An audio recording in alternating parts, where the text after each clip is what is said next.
Assalamualaikum warahmatullahi wabarakatuh. Salam dan bahagia, salam sejahtera untuk kita semua. Shalom, Om Swastiastu, Namo Buddhaya, salam kebajikan. Di sini kami akan mempresentasikan hasil diskusi kami menurut kontrak perkuliahan analisis laporan keuangan topik 10 analisis risiko, yaitu analisis rasio. Next, kami di dosen pengampu Dr. Titik Puji Astuti SEMSI AKCA. Kami dari kelompok 2 yang beranggotakan Gading Putri Ekawati NIM 2019-017-009.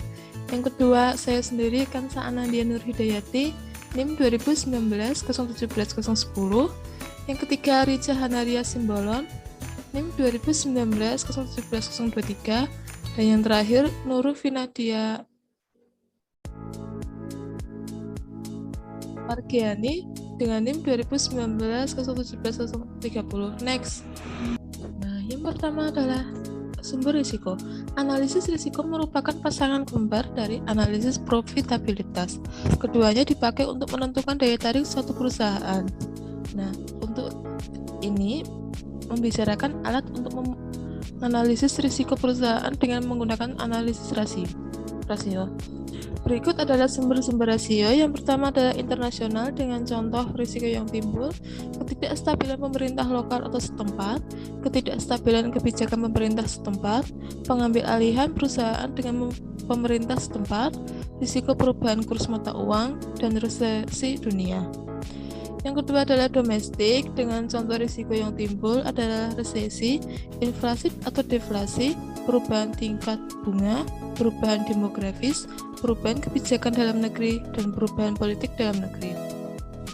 Nah, yang ketiga adalah industri dengan contoh risiko yang timbul yaitu perubahan teknologi, persaingan, perubahan kekuatan tawar-menawar dalam industri, misal pembeli semakin kuat, dan peraturan pemerintah yang berkaitan dengan industri. Sumber yang keempat adalah perusahaan dengan contoh risiko yang timbul, perubahan manajemen, perubahan strategi, risiko terkena bencana seperti kebakaran, dan risiko terkena tuntutan hukum. Nah, tabel tersebut menggambarkan kegiatan perusahaan dan kaitannya dengan kemampuan perusahaan memenuhi kewajiban-kewajibannya dengan kas. Oleh karena itu, analisis aliran kas sering dipakai sebagai alat analisis untuk melihat kemampuan perusahaan sekaligus untuk menganalisis risiko perusahaan. Perusahaan kadang-kadang mengalami kebangkrutan atau default atau tidak bisa membayar kewajiban-kewajibannya karena tidak mempunyai kas yang cukup, meskipun perusahaan tersebut cukup menguntungkan. Laporan aliran kas yang akan melengkapi analisis risiko di samping aliran rasio yang akan dibicarakan pada bab ini.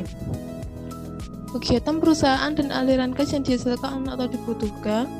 Kegiatan perusahaan yang pertama adalah operasi dengan kemampuan perusahaan menghasilkan profitabilitas perusahaan.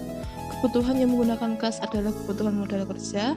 Analisis yang digunakan adalah likuiditas jangka pendek. Yang kedua adalah investasi dengan kemampuan perusahaan menghasilkan penjualan aset perusahaan. Yang ketiga, selanjutnya kebutuhan yang menggunakan kas adalah kebutuhan investasi pada aktiva baru. Analisis yang digunakan adalah likuiditas jangka panjang. Yang terakhir adalah pendanaan. Kemampuan perusahaan menghasilkan kapasitas meminjam. Kebutuhan yang menggunakan kas membayar hutang dengan bunga dan kewajiban lainnya. Analisis yang digunakan adalah likuiditas jangka panjang. Nah, kategori risiko yang pertama adalah risiko jangka pendek dan jangka panjang.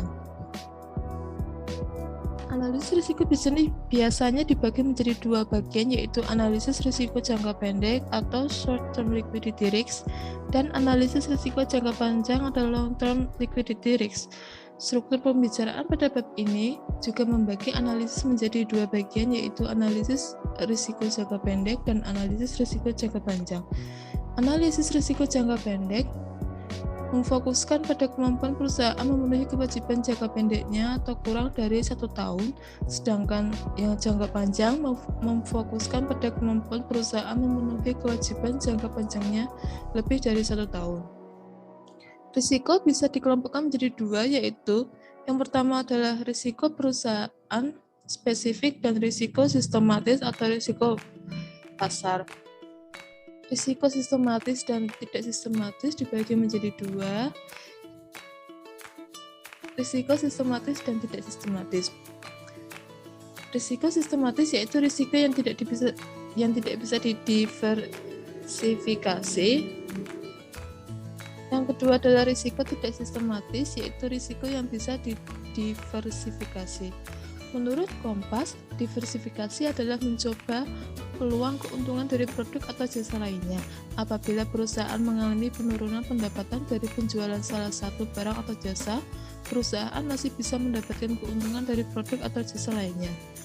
Dan menurut sumber yang lain adalah diversifikasi adalah usaha keanekaragaman produk atau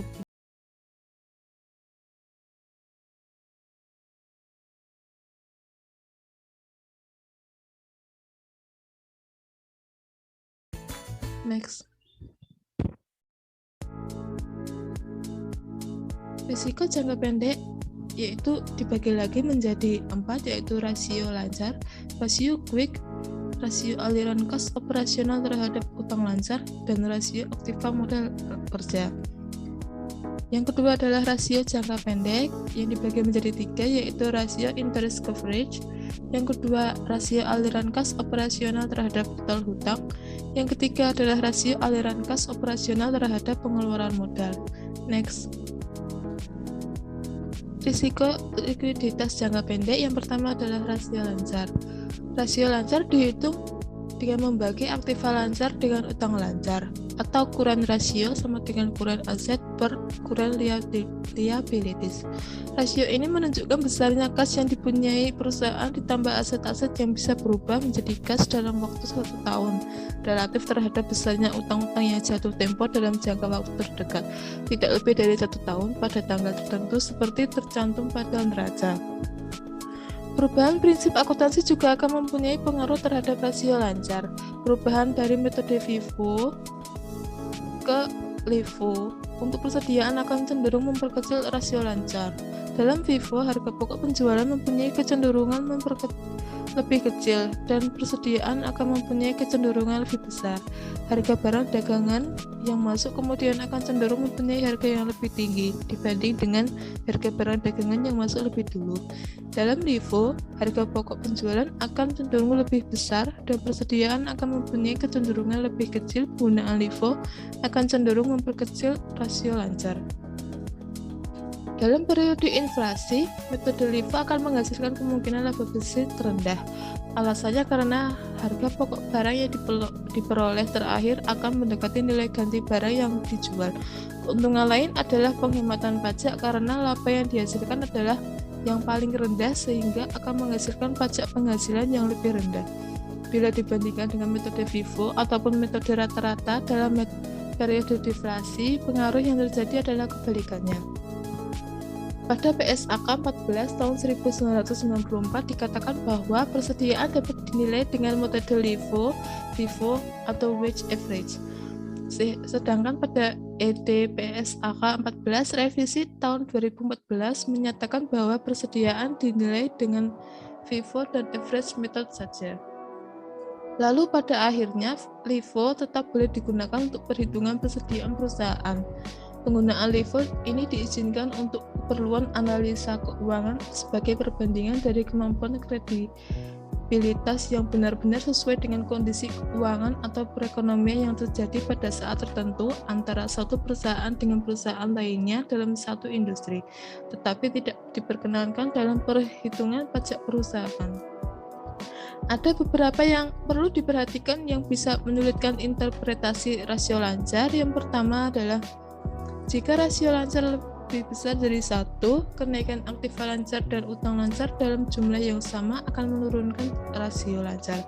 Yang kedua adalah rasio lancar yang tinggi barangkali justru mencerminkan kondisi bisnis yang kurang menguntungkan, sementara penurunan rasio lancar barangkali akan mencerminkan kondisi bisnis yang menguntungkan. Yang ketiga adalah Perubahan-perubahan yang dilakukan oleh pihak manajemen bisa membuat rasio lancar lebih baik. Meskipun ada beberapa masalah dalam penggunaan rasio lancar, seperti adanya beberapa hal yang mengakibatkan interpretasi yang sulit, rasio lancar masih banyak digunakan untuk mengukur risiko likuiditas jangka pendek. Hal ini disebabkan rasio lancar mudah dihitung. Di samping itu, rasio lancar mempunyai kemampuan prediksi kebangkrutan yang baik. Nah, untuk slide selanjutnya akan dibahas oleh teman saya. Terima kasih. Rasio Quick yaitu aktiva lancar dikurang persediaan dibagi hutang lancar. Persediaan dikeluarkan karena dianggap sebagai aktiva lancar yang paling tidak likuid. Secara umum, informasi dari rasio Quick akan sama atau searah dengan informasi dari rasio lancar.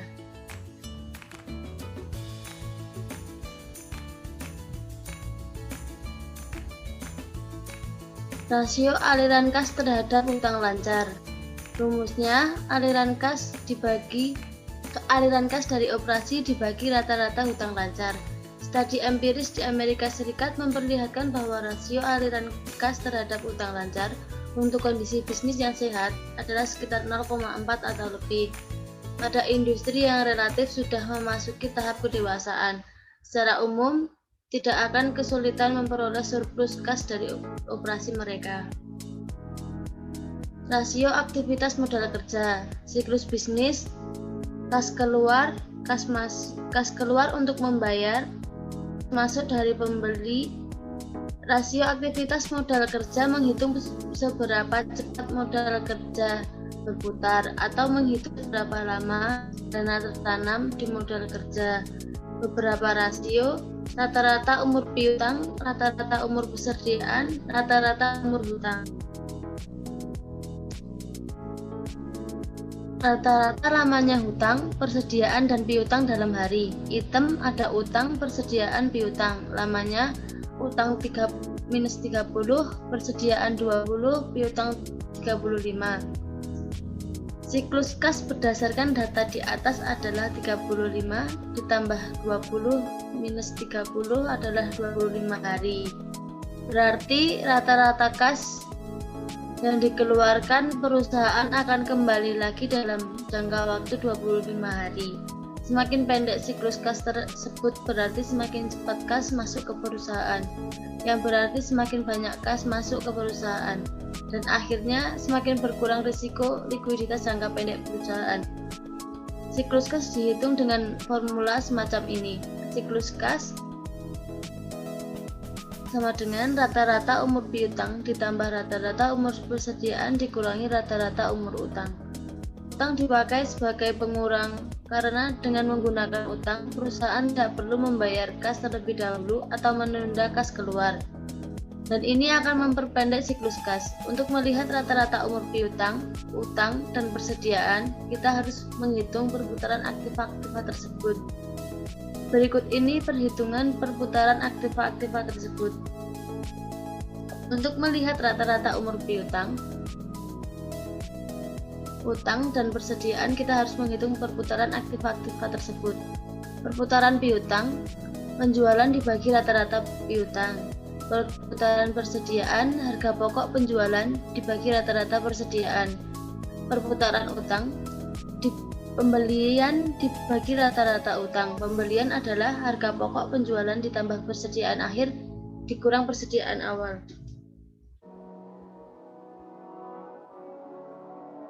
Perputaran aktiva atau utang di atas menunjukkan beberapa kali dalam satu tahun aktiva atau utang tersebut berputar. Untuk perputaran piutang, angka yang dibagi dalam penjualan. Apabila ada data-data yang lengkap, maka seharusnya yang dipakai adalah penjualan dengan kredit, sedang penjualan dengan kas dikeluarkan dari angka yang dibagi.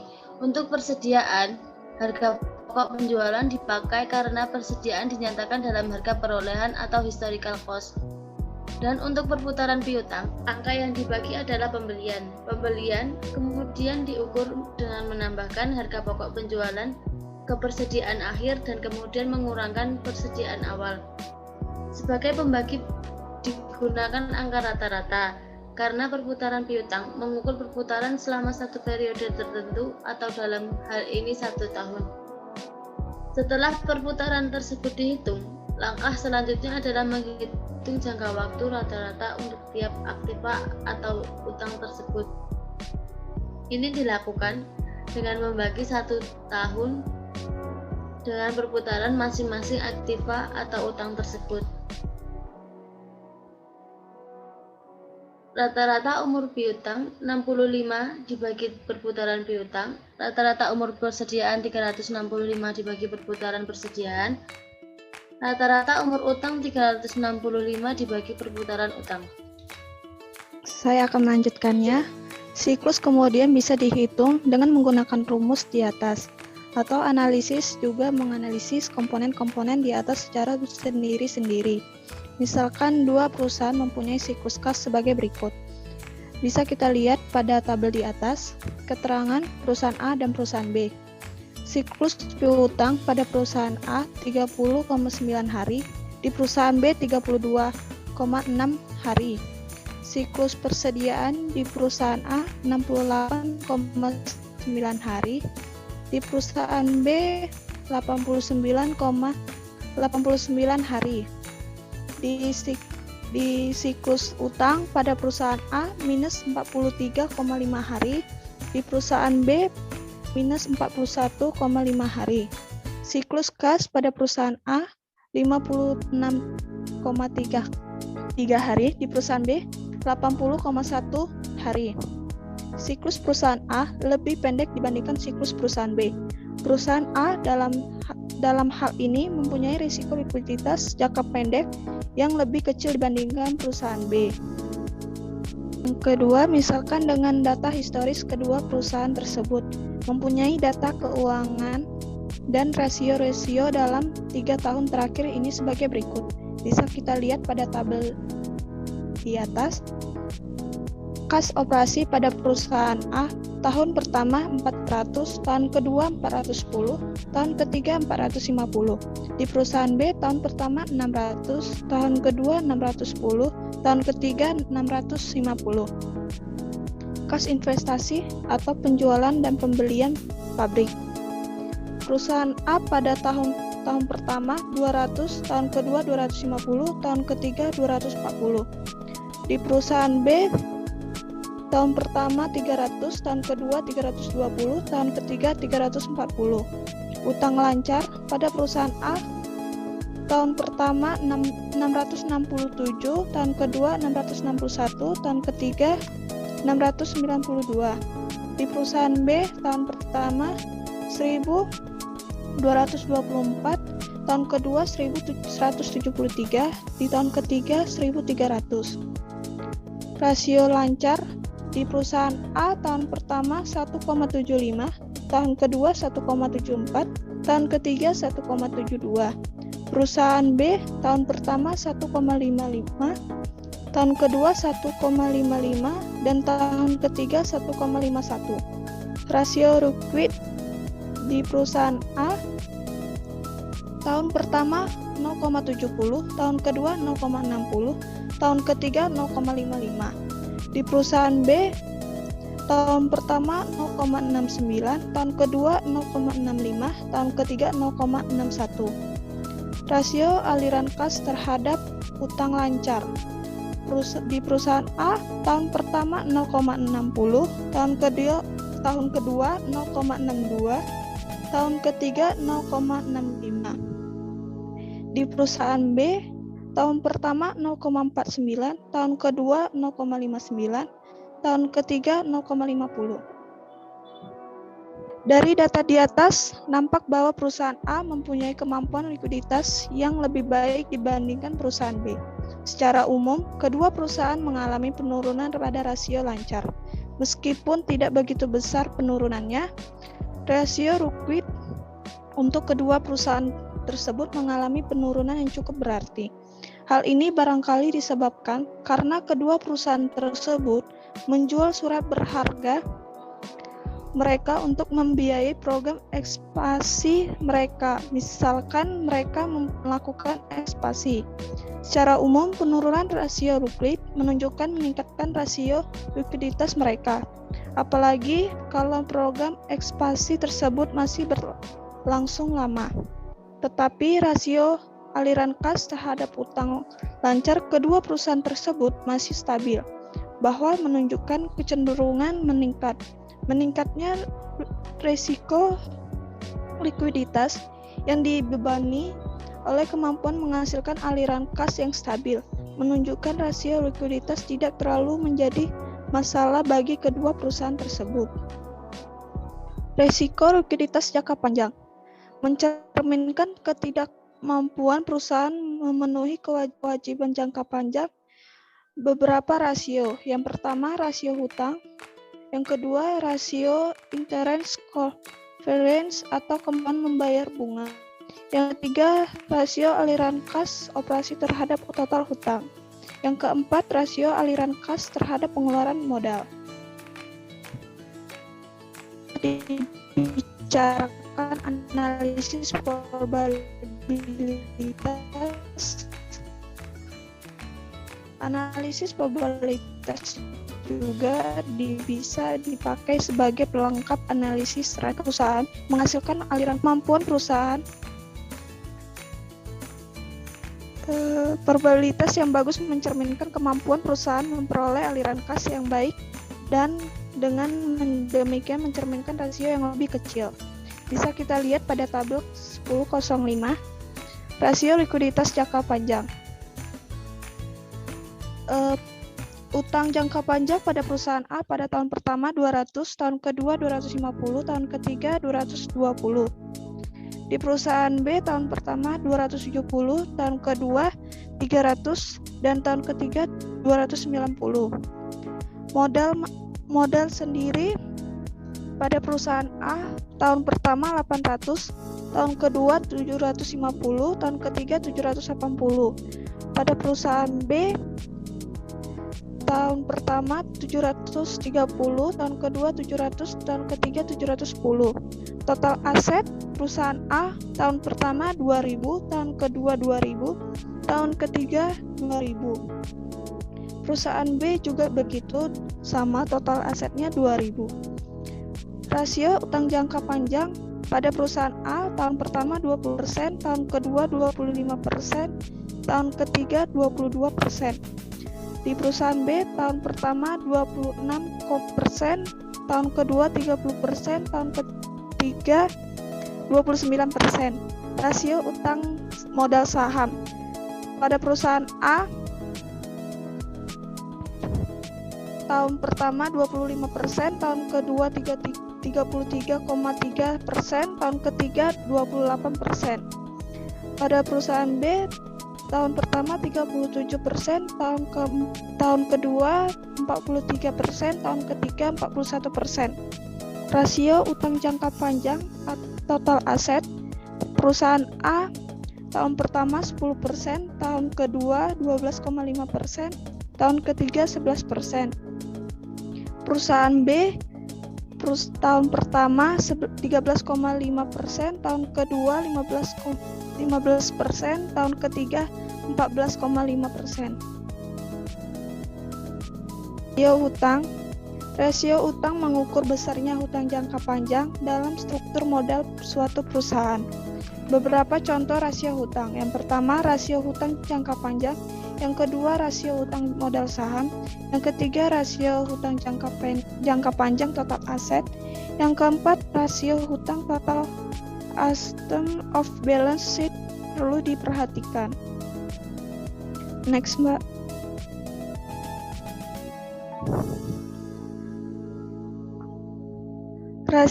Rumus rasio hutang jangka panjang. Utang jangka panjang dibagi utang jangka panjang tambah modal saham. Yang kedua, rasio utang jangka modal saham sama dengan utang jangka panjang dibagi modal saham. Yang ketiga, rasio utang jangka panjang total aset sama dengan utang jangka panjang dibagi total aset. Yang keempat, rasio total utang aset sama dengan total utang dibagi total aset. Keempat rasio tersebut akan memberikan informasi yang sama mengenai kondisi utang jangka panjang suatu perusahaan. Slide selanjutnya akan dijelaskan oleh Mbak Nurul.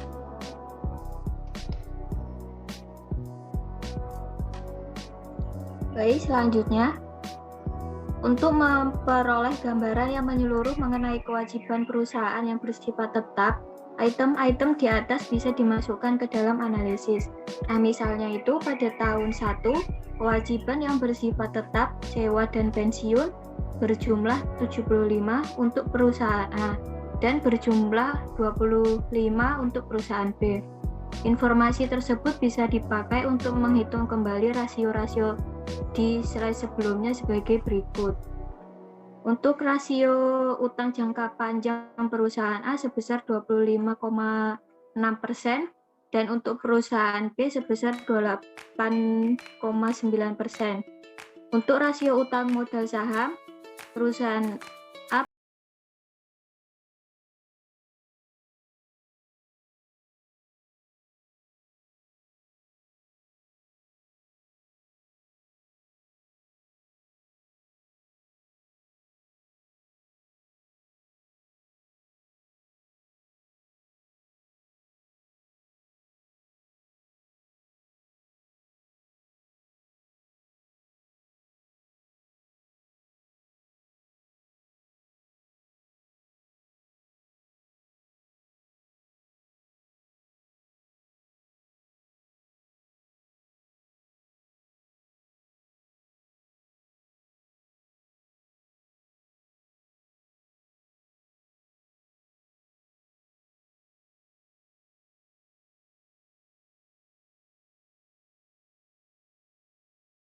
Langsung saja ke slide rasio interest coverage. Rasio ini mengukur berapa kali pendapatan sebelum bunga dan pajak bisa menutup bunga atau EBIT. Untuk rumusnya, laba bersih ditambah biaya bunga ditambah pajak penghasilan. Biaya bunga bisa diperluas menjadi fixed charge coverage ratio. Kelemahan rasio ini fokus pada earning bukan aliran kas. Jika perusahaan mempunyai kewajiban pembayaran periodik lainnya, seperti pembayaran leasing dan dana pensiun, jumlah pembayaran tetap ini bisa dimasukkan ke dalam rumus di atas, interest coverage. Rasio tersebut kemudian dinamakan fixed charge coverage ratio atau rasio kemampuan pembayaran tetap, karena rasio tersebut memasukkan semua beban tetap periodik perusahaan, bukan hanya bunga. Nah, rasio tersebut mempunyai kelemahan karena menggunakan earning atau pendapatan sebagai angka yang dibagi, bukannya aliran kas. Aliran kas dianggap lebih relevan dalam hal ini karena bunga atau sewa leasing dibayar dengan kas. Apabila nilai rasio interest coverage rendah, aliran kas dari operasi bisa digunakan dalam hal ini. Slide selanjutnya.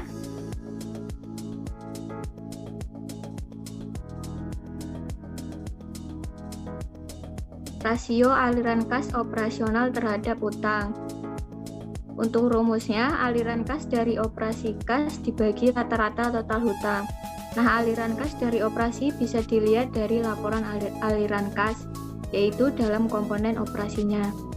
Aliran kas dari operasi bisa dilihat dari laporan aliran kas, komponen operasi dalam laporan aliran kas. Ada 3 komponen, yang pertama operasi, yang kedua pendanaan, dan yang ketiga investasi. Rata-rata utang bisa dihitung sebagai utang tahun lalu ditambah utang tahun ini dibagi 2. Untuk rasio ini, angka sekitar 20% merupakan hal yang biasa untuk perusahaan yang sket keuangannya. Selanjutnya, rasio aliran kas terhadap pengeluaran modal. Analisis ini memberi informasi besarnya aliran kas untuk menutup pengeluaran modal yang diperlukan untuk investasi, memelihara, dan membangun pabrik dan bangunan. Kelebihan kas tersebut bisa dipakai untuk membayar hutang dengan bunganya. Untuk rumusnya, aliran kas dari operasi dibagi pengeluaran modal alternatif. Untuk definisinya, aliran kas itu sama dengan laba ditambah depresiasi. Slide selanjutnya.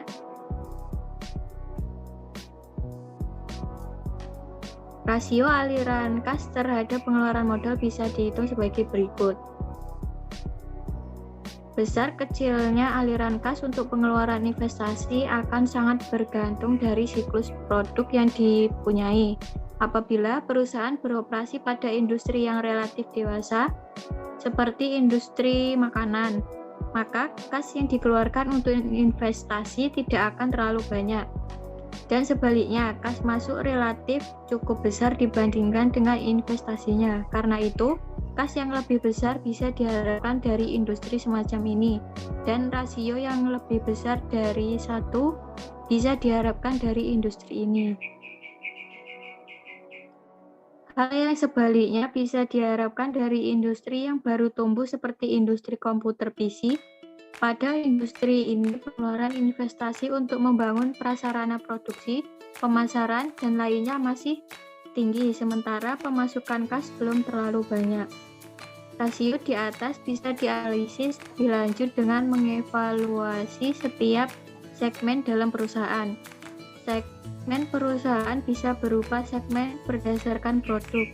Misalnya, apabila perusahaan beroperasi pada beberapa industri semacam ini, produk makanan, produk transportasi, produk minuman, segmen berdasarkan wilayah geografis adalah pasar domestik dan pasar internasional. Slide selanjutnya. Rasio aliran kas operasional terhadap pengeluaran modal untuk segmen. Rumusnya aliran kas dari operasi segmen ditambah depresiasi segmen dibagi pengeluaran modal segmen. Rasio aliran kas operasional terhadap pengeluaran modal bisa dikritik karena rasio tersebut tidak mempertimbangkan besarnya utang secara eksplisit seperti dalam rasio-rasio utang. Juga rasio dipengaruhi oleh tindakan manajemen untuk mengurangi pengeluaran modal atau investasi. Nah, apabila perusahaan mengalami kesulitan profitability, tetapi perusahaan tersebut ingin mempunyai rasio aliran kas terhadap pengeluaran modal yang baik, manajemen bisa mengurangi pengeluaran modal atau investasi tersebut dan akibatnya bisa merusak daya saing perusahaan. Nah, rasio ini dengan demikian harus diinterpretasikan dengan hati-hati. Kesimpulan mengenai solvabilitas perusahaan didasarkan pada rasio-rasio solvabilitas dan rasio aliran kas. Rasio solvabilitas barangkali tidak begitu mengesankan, tetapi apabila perusahaan mampu menghasilkan kas yang cukup untuk memenuhi kewajiban-kewajibannya, barangkali risiko solvabilitas perusahaan tidak terlalu jelek, akan lebih baik apabila rasio solvabilitas rendah dan kemampuan menghasilkan kas relatif terhadap pengeluaran kas cukup tinggi. Situasi semacam ini membuat risiko solvabilitas perusahaan cukup rendah. Selanjutnya, materi ini diambil dari buku Analisis Laporan Keuangan dengan pengarangnya Dr. Mamduh M. Hanafi MBA/T dan Profesor Dr. Abdul Halim MBA AKT dengan tahun terbit 2019 edisi 5 dan penerbitnya UUP STIM YKPN Yogyakarta. Baik, mungkin itu saja yang dapat kelompok kami sampaikan. Kurang lebihnya kelompok kami mohon maaf. Kami akhiri. Wassalamualaikum warahmatullahi wabarakatuh.